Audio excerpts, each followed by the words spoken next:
couldn't stop herself saying things like, well, there's strength in numbers. I don't know if she's seen a map. Strength in numbers. If you're allying yourself with somebody or something, what do you think is more helpful? To have an alliance with your next door neighbour, or to have an alliance with someone in Mongolia? Or Peru, actually, in this case. I don't even need to use Mongolia as a figure of speech today, because we are now joining a trading bloc that includes Peru. You just listen to the words that she uses to describe this trade deal that she is signing us up to, that will do a tiny, tiny fraction of what European Union membership used to do. Well, it's the first time we've joined a bloc like this in about 50 years. There is strength in numbers. What was the last one then? Yes, 50 years ago? Strength in numbers, you say? We have a relationship with the EU already. We've got an FTA. So this is adding to that. It's an FTA that the OBR says hits GDP by 4%. But the key thing is that more countries are joining, and we've got in early. So again, it's about that potential. And guess which countries are joining? Countries in the region. We had free trade agreements with those countries, but now 99% of our exports are going to be tariff-free. We didn't have that with the previous trade deals. And 9 out of the 11 countries in it, we've already got trading agreements with already. I don't know. I can't do another phone-in for another Tory about whether or not they're stupid or dishonest. I just can't. I say, is she stupid? Does she not understand how stupid she is? Or is she just being dishonest? Because it could be a little bit of both. Listen to this, right? Genuine headline. In the United Kingdom in 2023, Remainers are convinced that Britain is irrelevant. They're set to be humiliated. The failure of basic comprehension displayed in that headline is almost beyond my powers to articulate how stupid that position is. If, like me, you think it was stupid to become the first country in the history of humanity to impose economic sanctions on itself, right? If you think that was a stupid thing to do, you dream of nothing more than damage limitation. You dream of nothing more than the United Kingdom somehow managing to fill some of the holes in our economy and trading capacity that have been blown by people like David Frost. The idea that if we somehow sign some good trade deals, it would be a humiliation for people who wished that we hadn't pulled out of the biggest trading bloc, the most successful trading bloc in history. I can't get my head around how stupid that is. Is it projection? Is it projection? Is his brain so boiled by Brexit that he thinks the people on the right side of history are just as stupid as he is? So he thinks we all sit here going, oh, I'd love to see Britain fail more, and that'll prove me even more right about... But I don't get it. I don't understand what is wrong with these people. The idea that Remainers are convinced that Britain is irrelevant. They're set to be humiliated. That's David Frost. That's the man who negotiated the withdrawal agreement that Boris Johnson tried to disown before the ink on his own signature was dry.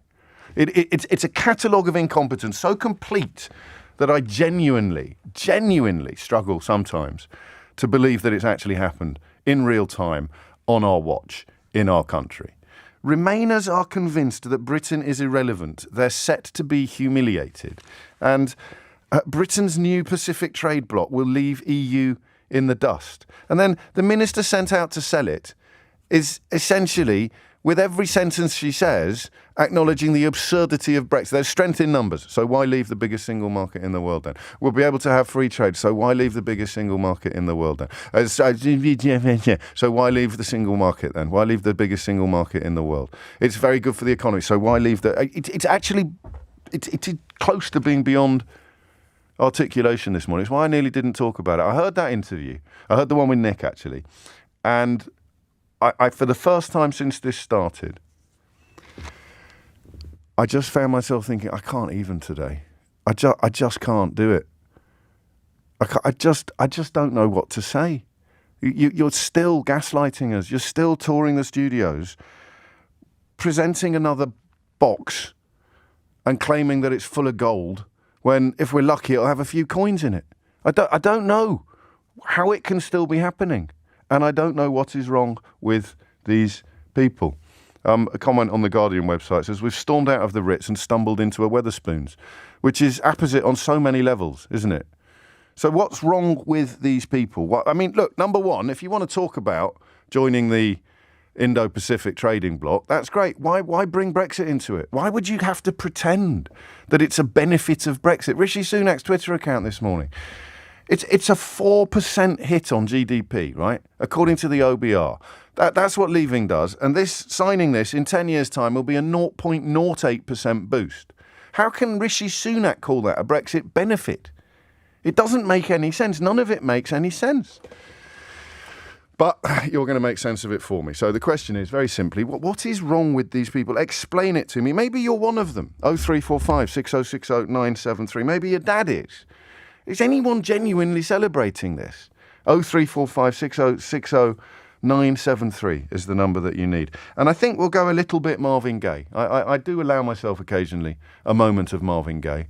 It's not actually as appropriate as I thought it was when I first started using the lyric, "What's Going On?" as a launch pad for a radio phone-in. But what is going on? Why